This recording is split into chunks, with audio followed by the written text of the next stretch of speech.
हस्तिनापुर का राजमहल उस समय भव्यता की पराकाष्ठा पर था। सोने से जड़े स्तंभ, मोती की जालियों वाले खिड़कीदार कमरे और 24 घंटे जलते दीप सब मिलकर उस साम्राज्य की वैभव गाथा कह रहे थे। परंतु इस चमक के पीछे छिपी थी एक ऐसी चुप्पी जिसमें धर्म का स्वर दबा पड़ा था।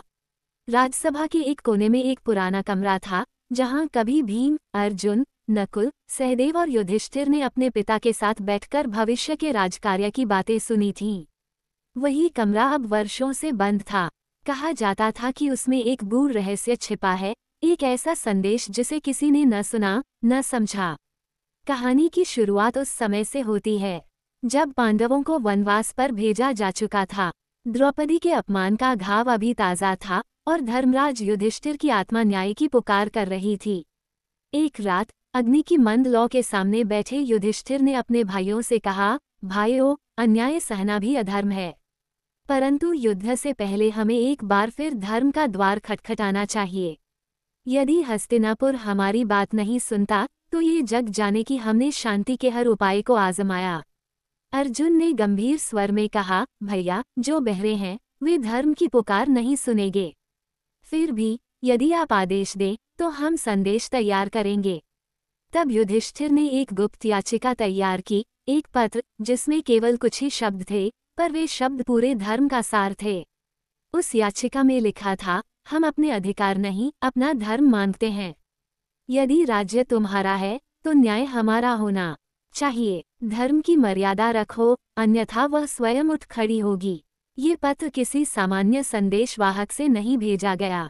भीम ने कहा कि दरबार के सिपाही या दूत सब धृतराष्ट्र और दुर्योधन के अधीन है, इसलिए पत्र को किसी ऐसे स्थान पर रखा जाए जहां वह स्वयं अपने समय पर बोले।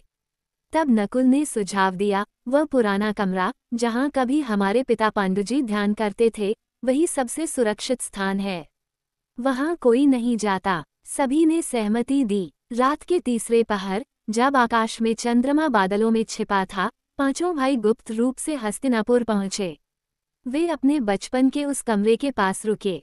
दीवारों पर मकड़ी के जाल और धूल की मोटी परत थी। अर्जुन ने दीपक जलाया और कहा, ये वही स्थान है जहां कभी सत्य के वचन गूंजते थे, आज यही हमारी याचिका की शरण स्थली बनेगा। युधिष्ठिर ने पत्र एक पत्थर के पीछे छिपा दिया और बोला, यदि कभी इस साम्राज्य में फिर से धर्म की ज्वाला प्रज्वलित होगी तो ये पत्र स्वयं प्रकट होगा। समय बीता, हस्तिनापुर में राजनीति का विस्वर गहरा हुआ। शांति के प्रयासों पर व्यंग्य होने लगे। दुर्योधन ने उस कमरे को ताले में बंद करवा दिया, ये कहते हुए कि यह स्थान अब आवश्यक नहीं। किसी को नहीं पता था कि उस कमरे की दीवारें एक मौन गवाही बन चुकी थीं। सालों बाद जब युद्ध की आहट सुनाई देने लगी, एक दिन धृतराष्ट्र के दरबार में वेद व्यास आए। उन्होंने कहा, राजन, तुम्हारे महल में एक कमरा है जो धर्म की पुकार दबाए बैठा है। वहां से एक धीमी आवाज सुनाई देती है, पर जिसे सुनने की शक्ति किसी में नहीं।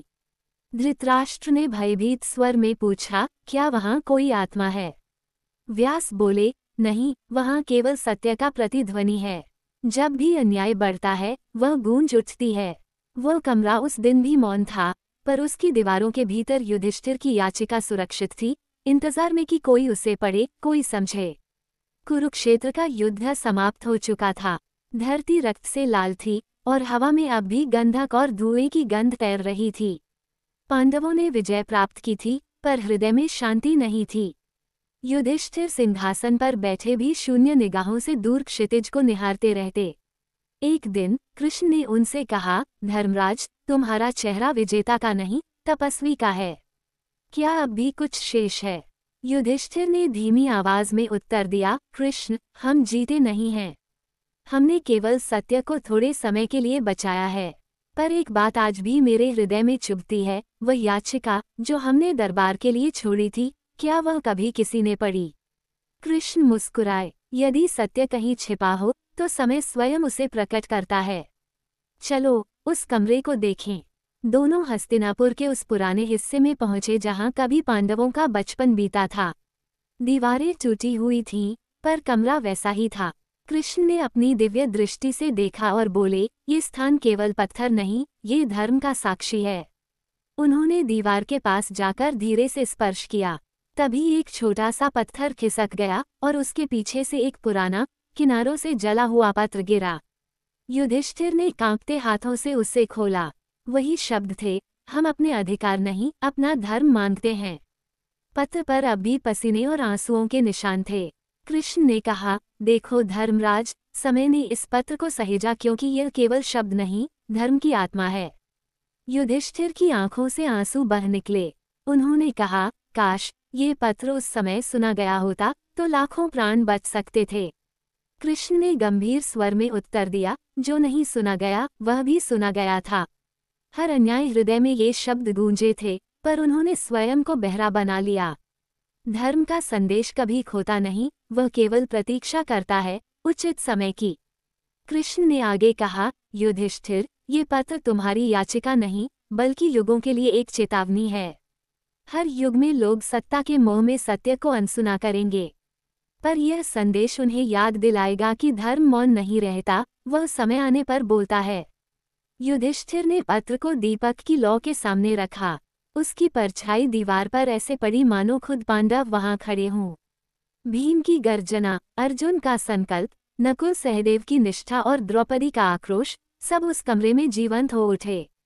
धीरे धीरे दीवार से एक मध्यम स्वर गूंजने लगा, धर्मो रक्षति रक्षितः, जो धर्म की रक्षा करता है, धर्म उसकी रक्षा करता है। कृष्ण ने मुस्कुराते हुए कहा, अब ये कक्ष खाली नहीं है, इसमें फिर से धर्म की सांस लौट आई है। उन्होंने उस पत्र को राजभवन के केंद्र में स्थापित करने का आदेश दिया ताकि आने वाली पीढ़ियां उसे पढ़े और जाने कि युद्ध से पहले शांति का भी एक अध्याय था जो अनसुना रह गया।